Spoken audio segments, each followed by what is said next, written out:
ఇక తెలంగాణ ప్రగతికి గ్రహణం పట్టింది. కేసీఆర్ హయాంలో సమగ్రాభివృద్ధి సాధించిన తెలంగాణ రేవంత్ పాలనలో గోసపడుతోంది. సంక్షేమం ఊసేలేదు, అభివృద్ధి ధ్యాసే లేదు. అందుకే తెలంగాణలో ఏ పల్లెని చూసినా కన్నీరు పెడుతుంది. ఎవరిని కదిలించినా ఆవేదనలు, ఆక్రందనలే వినిపిస్తున్నాయి. ఆర్థిక క్రమశిక్షణతో సాగిన కేసీఆర్ పాలనలో తెలంగాణ వైభవం సంతరించుకుంటే, గాడి తప్పిన రేవంత్ పాలనలో అధోగతి పాలవుతుంది. రాష్ట్రంలో కీలకమైన శాఖలను తన వద్దే ఉంచుకున్న సీఎం రేవంత్ రెడ్డి అన్ని రంగాల్లో విఫలమయ్యాడు.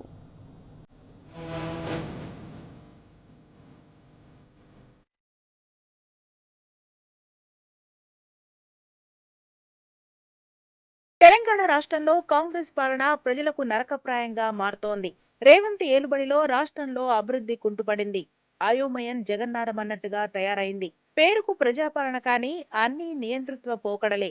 గత బీఆర్ఎస్ పాలనలో అద్భుతంగా ఉన్న అడ్మినిస్ట్రేషన్ రేవంత్ పాలనలో గాడి తప్పింది. ప్రభుత్వ విభాగాల్లో పారదర్శకత లోపించింది. రెవెన్యూ సహా అన్ని విభాగాల్లో అవినీతి మళ్లీ జడలు విప్పింది.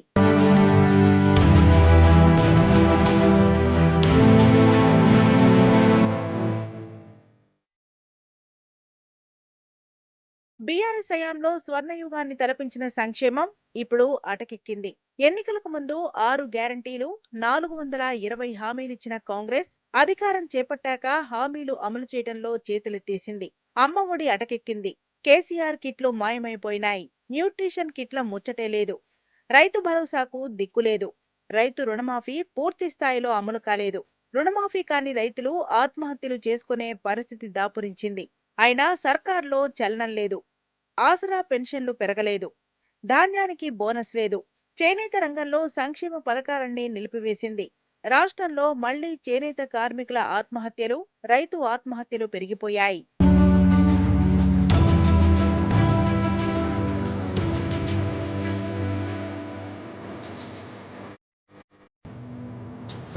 అలవికాని హామీలు, మాయమాటలు చెప్పి అధికారం దక్కించుకున్న కాంగ్రెస్ ప్రజలను తడిగుడ్డతో గొంతుకొస్తోంది.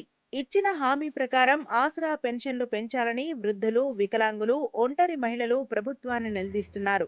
అధికారంలోకి వచ్చిన 100 రోజుల్లో పెన్షన్లు పెంచుతామని చెప్పిన రేవంత్ రెడ్డి మాట తప్పాడు.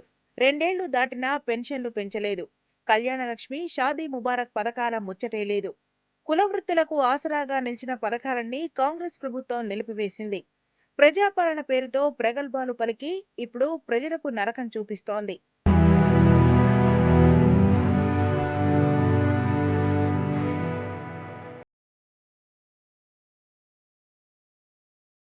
మోదీకి ఈడీ, రేవంత్ కు జేసీబీ, ఏసీబీ ఇవే జనాలను ఏడ్పించే వెపన్స్. పొద్దున లేస్తే తిట్టడాలు, అక్రమ కేసులు పెట్టి కొట్టడాలు, ఉన్న అద్భుతమైన నిర్మాణాలు కూలగొట్టడాలు తప్ప కొత్త కట్టడాలు లేని రేవంత్ పాలన దేనికి సంకేతంగా నిలుస్తోంది? రాష్ట్రంలో ఎక్కడ చూసినా ల్యాండ్, శాండ్, మైన్, వైన్ మాఫియాల ఆకృత్యాలే దర్శనమిస్తున్నాయి.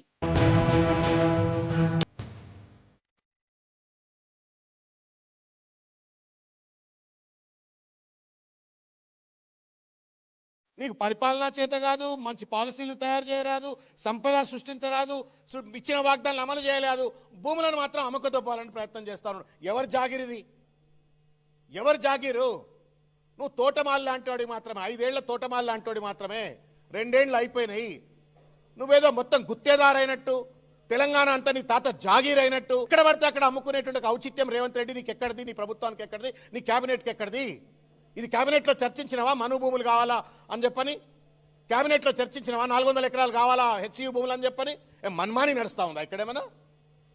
నీ ఇష్టం వచ్చినట్టు భూములు అమ్ముకోదొబ్బుతావాను? నువ్వు ఓన్లీ తోటమాలి మాత్రమే. తోటమాలి ఒక తోటకెట్లనో నువ్వు కూడా అట్లే రాష్ట్రానికి.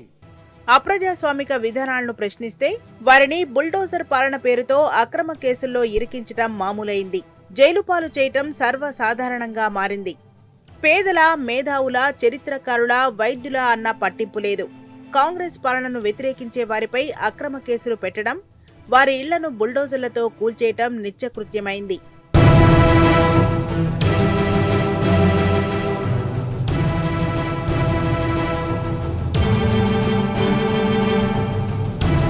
తెలంగాణలో 2 ఏళ్లుగా భూముల అమ్మకం, డ్యాములను కూల్చే పాలన నడుస్తోంది. ఇందిరమ్మ రాజ్యంలో ఇళ్లు కూల్చటం, చెక్ డ్యాములు పేల్చటం, ప్రాజెక్టులను పడావు పెట్టడం ఒక యుద్ధంలా సాగుతోంది.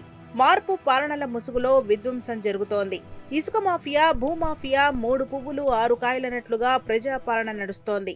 పేదల భూములు గుంజుకోవడం నుంచి యూనివర్సిటీల భూములు అమ్ముకోవడం వరకు కాంగ్రెస్ ప్రభుత్వంలో భూమాఫియా, ఇసుక మాఫియా, ఆర్థిక మాఫియా, ప్రకృతి వనరుల దోపిడీ మాఫియా రెచ్చిపోతోంది. గల్లీ నుంచి ఢిల్లీ నేతల వరకు అందరూ రాష్ట్ర సంపద దోచుకునే ఎజెండాతోనే ఉన్నారు. కాదేది దోపిడీకి అనర్హమన్నట్లు దీన్ని అధికార పార్టీ నేతలు వదలడం లేదు. ప్రకృతి విధ్వంసంతో పాటు పర్సంటేజీలతో ఆర్థిక ప్రకృతి విధ్వంసానికి తెగబడుతున్నారు.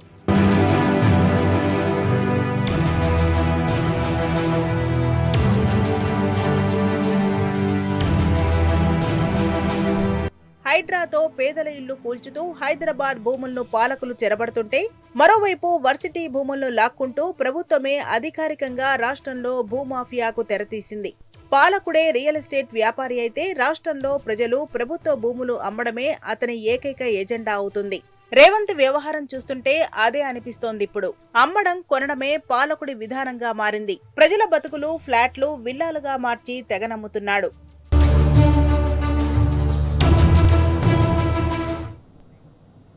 ఇక తెలంగాణలో కాంగ్రెస్ అధికారంలోకి వచ్చిన 2 ఏళ్లు, ఈ 24 నెలల కాలంలో భూమాఫియా, ఇసుక మాఫియాతో దోచుకోవడం పైన దృష్టి పెడుతుంది కానీ పాలనపై పెట్టడం లేదు. ట్రిపులర్ ట్యాక్స్ ఒకవైపు, భూదోపిడీ మరోవైపు యథేచ్ఛగా జరుగుతోంది. హిట్లర్ విధానాలు, తుగ్లక్ పాలనతో రాష్ట్రాన్ని కాంగ్రెస్ ఆగమాగం చేస్తోంది. గ్యారంటీలు లేవు, హామీల అమలు లేదు, డిక్లరేషన్లో ఊసలేదు, సంక్షేమం లేదు, అభివృద్ధి లేదు. ఉన్నదల్లా మాఫియా పాలన, దోపిడీ విధానాలు, దోచుకునే ఆలోచనలు.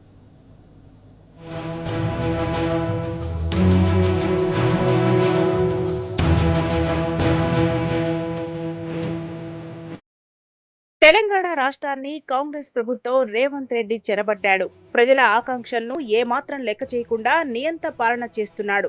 మరీ ముఖ్యంగా రాష్ట్రంలో భూమాఫియా రెచ్చిపోతుంటే అధికారంలో ఉన్న పెద్దలే మాఫియా ముఠాగా మారడం దుర్మార్గం.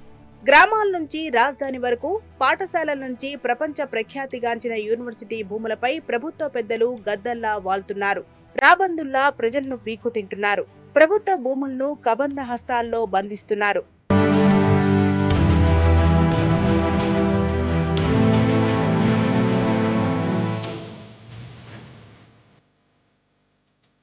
ప్రభుత్వం భూముల అమ్మకాన్ని ఒక పాలసీగా తీసుకుంది. పథకాలు అమలు చేయటం లేదు కానీ ప్రభుత్వ భూములను కబ్జా పెట్టేందుకు మాత్రం భూమాఫియాను పకడ్బందీగా అమలు చేస్తుంది. హైడ్రాతో పేదల ఇళ్లు కూలుస్తూ ఆ భూమిని క్రమంగా అమ్ముకోవడమో, తన బంధువులకు దారాదత్తం చేయటమో చేస్తుంది. వరదలు, నాలాల కబ్జాలంటూ తెలంగాణ ప్రజలను నమ్మించి హైడ్రాతో హైదరాబాద్ భూములు చెరబడుతోంది. యూనివర్సిటీల భూములపై కన్నేసి వాటిని అమ్మడంపై ఫోకస్ పెట్టింది.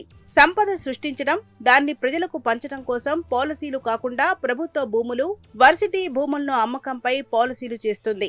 నియంత పాలన, నియంతృత్వ విధానాలు, విధ్వంసకర ఆలోచనలతో పాలకులు తెలంగాణ రాష్ట్రాన్ని పూర్తిగా దివాళా తీయిస్తున్నారు. ఉన్న ఆదాయం ఇప్పుడు లేదు, భారీగా తగ్గిపోయింది. హెల్త్ క్రియేటివ్ నిర్ణయాలు కాకుండా విధ్వంసం చేసే నిర్ణయాలు తీసుకోవడంతో అన్ని రంగాలు నిర్వీర్యమయ్యాయి. దీంతో ప్రభుత్వాన్ని నడపడానికి కాంగ్రెస్ కు భూముల అమ్మకం ఆదాయం తప్ప మరో రాబడి, ఆర్థిక వనరులు లేదు. ఈ నేపథ్యంలో కాంగ్రెస్ సర్కార్ ఇసుక మాఫియా, భూమాఫియా, లిక్కర్ మాఫియాపై ఆధారపడాల్సిన పరిస్థితి వచ్చింది. భూముల అమ్మకాల మీద ఇదే రేవంత్ రెడ్డి గతంలో ఏమన్నాడు? భూములు ఇలాగే అమ్ముకుంటూ పోతే చనిపోయిన తర్వాత సమాధి చేసేందుకు అడుగు భూమి కూడా మిగలదని గప్పాలు కొట్టాడు. మరి ఆయన చేస్తున్నదేంటి? రాష్ట్రంలో ఉన్న శ్మశాన వాటికలపై కూడా అమ్మకానికి పెట్టాడు. హైదరాబాద్ చుట్టుపక్కల ఉన్న ప్రభుత్వ భూములను అధికారంలోకి వచ్చి రాగానే అడ్డికి పావుషేరుగా అమ్మడం మొదలుపెట్టాడు.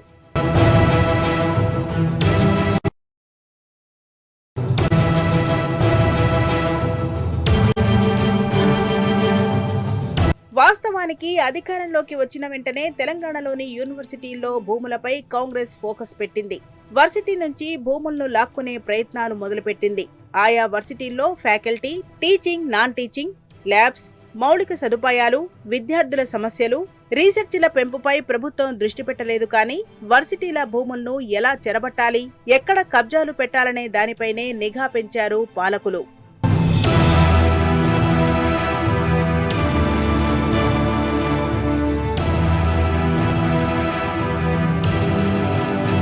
की जमीन पे जो हम कई सालों से डिमांड करते आ रहे थे कि हॉस्टल बनाइए, हम कई सालों से डिमांड करते आ रहे थे कि एकेडमिक ब्लॉक्स बनाइए, ऑडिटोरियम्स बनाइए, लेकिन उनका जहन जो जेएनयू से निकला हुआ जहन था, उसने क्या सोचा कि यहाँ पे बायोडाइवर्सिटी पॉन्ड बनाया जाएगा, और उन्होंने अपनी सारी एनर्जी, सारा पैसा उसमें लगाया। और आज हालत ये है कि हमारी 50 एकड़ की जमीन जो है वो एक बहुत ही अलार्मिंग सिचुएशन पे है। इस पूरे पैटर्न को भी समझने की जरूरत है। ये पैटर्न एचसीयू से शुरू नहीं हुआ है। एचसीयू से पहले भी बहुत सारी सेंट्रल यूनिवर्सिटीज पे इसी तरह गवर्नमेंट ने कब्जा किया है। हाल ही में अलीगढ़ मुस्लिम यूनिवर्सिटी को की एक बड़ी लैंड को नगर निगम ने एक्वायर किया, उस पर अपना बोर्ड लगाया।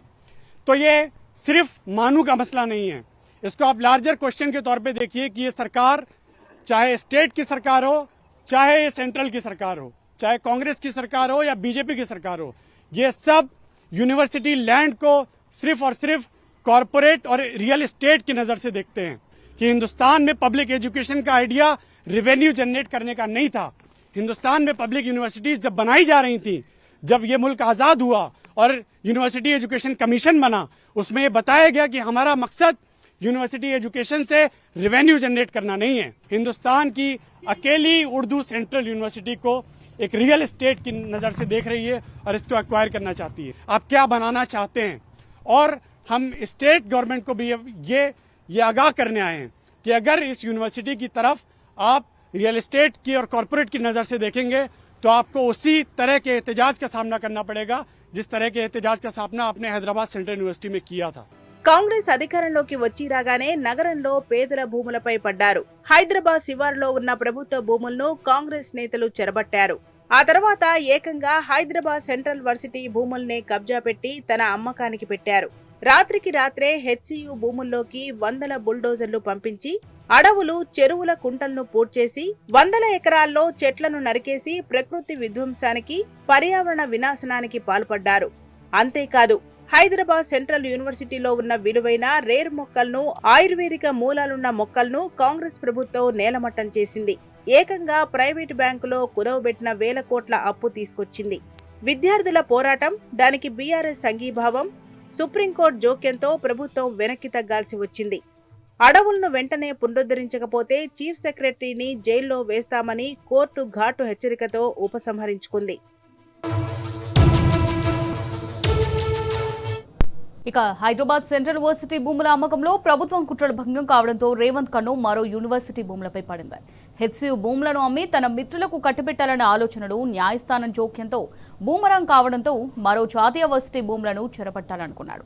హెచ్సియుకు పక్కనే ఉన్న ఉర్దూ వర్సిటీ భూములను అమ్మేందుకు కుట్రలు మొదలుపెట్టి విషయం బయటకు పొక్కకుండా జాగ్రత్త పడ్డాడు. ఏ యూనివర్సిటీకి ఊరికే వెళ్లడు. తన పర్యటన వెనుక వర్సిటీ భూముల అమ్మకమే ఎజెండా ఉంటుంది. హైదరాబాద్ సెంట్రల్ యూనివర్సిటీలో కూడా రేవంత్ విద్యార్థులతో ఫుట్బాల్ ఆడాడు. కొత్తలో ఎలక్షన్ కంటే ముందు ఆ రోజు వచ్చిండు, అక్కడ ఫుట్బాల్ ఆడిండు. హెచ్సియుకి వచ్చిండు, ఫుట్బాల్ ఆడిండు. అప్పుడే కన్ను పడ్డది భూముల మీద. ఇప్పుడు పిల్లల్ని ఫుట్బాల్ ఆడుతా ఉన్నారు. వెంటనే వర్సిటీకి చెందిన 400 ఎకరాలను అమ్మకానికి పెట్టాడు. గతేడాది చివరిలో ఓయూలో పర్యటించాడు. అయితే ఆ పర్యటన వెనుక కూడా ఓయూ భూముల అమ్మకం అనే హిడెన్ ఎజెండా ఉందని విద్యార్థులు ఆందోళన వ్యక్తం చేస్తున్నారు.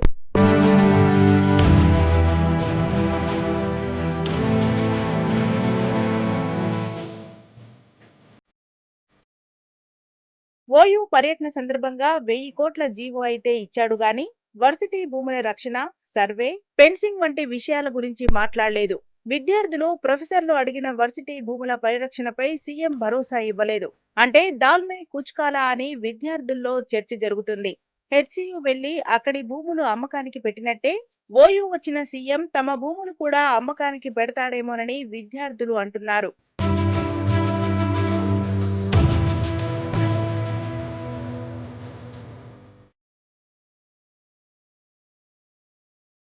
హైదరాబాద్ లో కీలక ప్రదేశంలో ఉన్న భూములను కబ్జా పెట్టేందుకు ప్రభుత్వమే కబ్జా అవతారమెత్తింది. ఒకవైపు రాష్ట్రంలోని వర్సిటీల భూములపై కన్నేసి అమ్మకానికి పెట్టిన రేవంత్ ఇప్పుడు ఏకంగా నగరం నడిబొడ్డున ఉన్న భూములను కాజేయాలనుకున్నాడు. పారిశ్రామిక అవసరాల కోసం ఏర్పాటు చేసిన ల్యాండ్ బ్యాంక్ భూములను చెరబట్టేందుకు, వాటిని అమ్ముకునేందుకు ప్లాన్ వేశాడు. అందులో భాగంగానే హిల్ట్ పాలసీ తీసుకొచ్చి విలువైన భూములను అగ్గువకు అమ్మేందుకు తెగబడ్డాడు.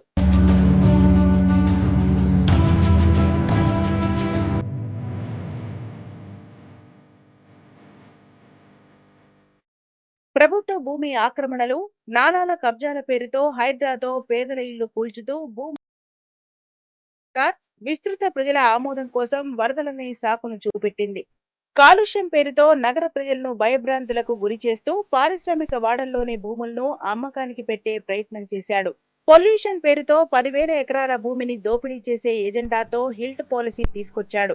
5 లక్షల కోట్ల రూపాయల విలువైన భూములను తెగనమ్ముకునేందుకే హిల్ట్ పాలసీ అంటూ ప్రతిపక్షం దుమ్మెత్తిపోయడంతో వెనక్కి తగ్గాల్సొచ్చింది.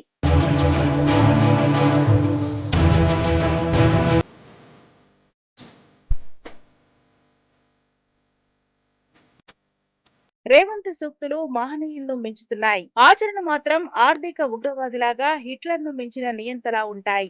విద్యకు యువతలో నైపుణ్యం, స్కిల్స్ పెంచేందుకు ప్రభుత్వం కృషి చేస్తుందని చెప్పుకుంటున్న రేవంత్ వర్సిటీ భూములను, పారిశ్రామిక భూములను అమ్ముకోవడం ఆయన ద్వంద్వ విధానాలకు నిదర్శనం. నిజానికి పెరుగుతున్న విద్యార్థుల అవసరాల దృష్టి యూనివర్సిటీలకు ఇంకా ప్రభుత్వ భూములు ఇవ్వాలి. వర్సిటీలకు ఎంత ఎక్కువ భూములుంటే అంత మంచిది. విద్యార్థుల విద్యా ప్రమాణాలు పెరుగుతాయి. వారు రీసెర్చ్లు చేసేందుకు అవసరమైన మొక్కలు, ప్రకృతి వనాలు అందుబాటులో ఉంటాయి. వర్సిటీ ఎంత విశాలంగా ఉంటే విద్యార్థుల ఆలోచనలు అంత విశాలంగా ఉంటాయి. ఇరుకు గదుల్లో సందుల్లాంటి వర్సిటీలుంటే విద్యార్థుల నైపుణ్యం పెరగదు. వారిలో స్కిల్స్ అభివృద్ధి కావు. విద్యార్థులు ప్రకృతితో వాళ్ళ ఆలోచనలు చురుగ్గా ఉంటాయి. వేగంగా నిర్ణయాలు తీసుకుంటారు. అద్భుతమైన ఆవిష్కరణలు చేయగలుగుతారు.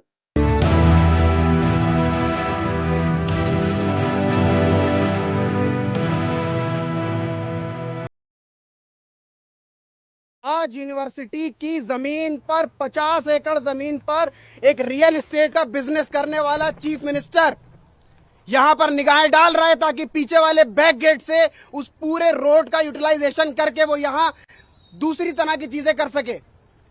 हमने पहले ही बताया कि ये रेवेन्यू जनरेट करने की जगह नहीं है।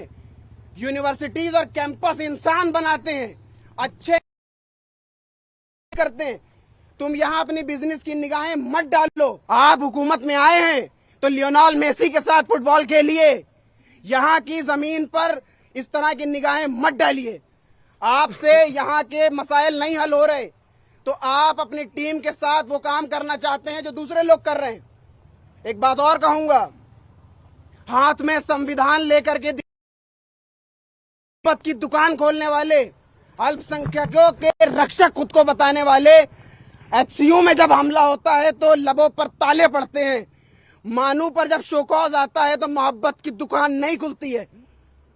ऐसी मोहब्बत की दुकान नहीं चाहिए हमको। यहाँ पर हमारी कैंपस की जमीन सरकार ने, तेलंगाना सरकार ने हड़प रही है।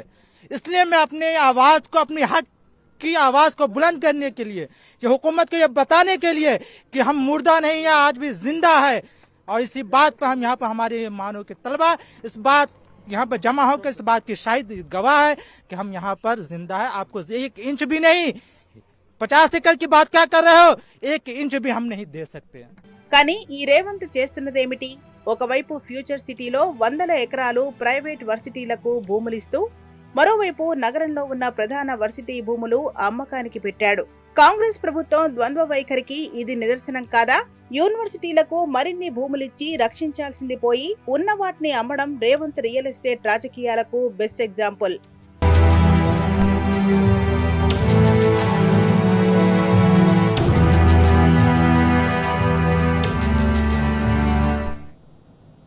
ఇక యూనివర్సిటీ భూములను కాపాడాల్సిన ప్రభుత్వమే వాటిని అమ్మడం అంటే విద్యను పేదలకు దూరం చేయడమే. కొత్త క్యాంపస్ కట్టి మరింత మందికి ఉన్నత విద్యను అందించాల్సిన సర్కార్ వర్సిటీలకు ఉన్న భూములు అమ్మాలనుకోవడం దారుణం. కొత్త క్యాంపస్లు నిర్మించకుండా కొత్తగా వచ్చే పేద, బడుగు, బలహీన వర్గాలకు వర్సిటీ విద్యను అందకుండా చేయాలనేదే రేవంత్ ఉద్దేశం. ఇలా ఉంటే ఇసుక మాఫియా గురించి అయితే చెప్పనక్కర్లేదు.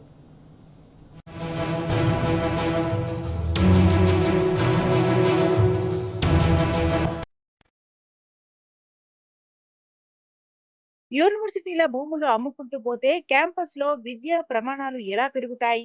విద్యార్థుల్లో నూతన ఆలోచనలు ఎలా వస్తాయి? వారిలో నైపుణ్యాలు పెరిగేదెలా? కొత్త ఆవిష్కరణలు జరిగేదెలా? పాత వర్సిటీల భూములు అమ్ముతూ పోతూ ఫ్యూచర్ లో సిటీలో స్కిల్ వర్సిటీ, స్పోర్ట్స్ వర్సిటీలు ఏర్పాటు చేస్తే మాత్రం లాభమేంటి?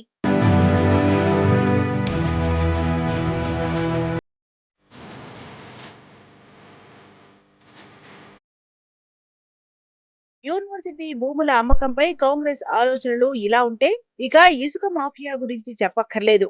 తెలంగాణలో భూమాఫియా, ఇసుక మాఫియా రెండూ కూడా సమాంతరంగా నడుస్తున్నాయి. ప్రభుత్వమే భూముల అమ్మకం పేరుతో రియల్ ఎస్టేట్ వ్యాపారం చేస్తుంటే అధికార పార్టీ నేతలు ఏకంగా రాష్ట్రంలో డ్యాములు, చెక్ డ్యాములు పేల్చుతూ ఇసుక మాఫియాగా మారారు. ప్రభుత్వం అధికారంలో పెద్దలు 2 ఏళ్లుగా ప్రకృతి విధ్వంసాలకు పాల్పడుతున్నారు.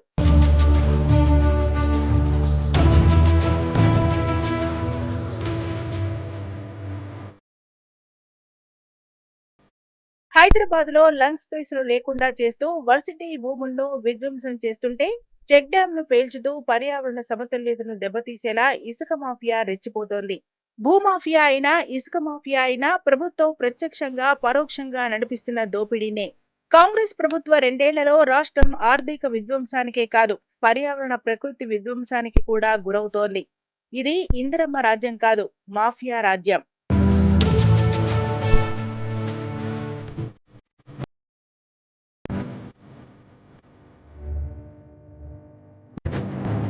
గతమెంతో ఘనం, నేడేది వైభవం అన్నట్టు తయారైంది తెలంగాణ పరిస్థితి.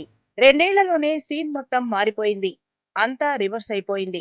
ఒకప్పుడు పెట్టుబడుల వెల్లువెత్తిన హైదరాబాద్ నగరం నుంచి ఇప్పుడు మా కొద్దీ కిరికిరి అంటూ తట్టాబుట్టా సర్దుకునే దుస్థితి దాపురించింది. ముంబై, బెంగళూరు, చెన్నై లాంటి మహానగరాలకు వలస వెళ్లాల్సి వస్తోంది. ఇప్పటి వరకు ఒక్కటంటే ఒక్క కొత్త ప్రాజెక్టు కూడా ప్రారంభం కాలేదు. కాంగ్రెస్ అధికారంలోకి వచ్చిన తర్వాత అవలంబిస్తున్న విధానాలు రాష్ట్ర ప్రగతికి ప్రతిబంధకాలుగా మారుతున్నాయి. 2023 వరకు దేశవ్యాప్తంగా ఇన్వెస్ట్మెంట్ హబ్ గా పేరుగాంచిన హైదరాబాద్ లో కాంగ్రెస్ వచ్చాక అభివృద్ధి కుంటుపడింది. రేవంత్ పాలనలో హైదరాబాద్ రియల్ రంగం ఢమాలైపోయింది. అనుమతుల్లో జాప్యం, పెచ్చుమీరిన అవినీతి కారణంగా బిజినెస్ చతికిలబడింది.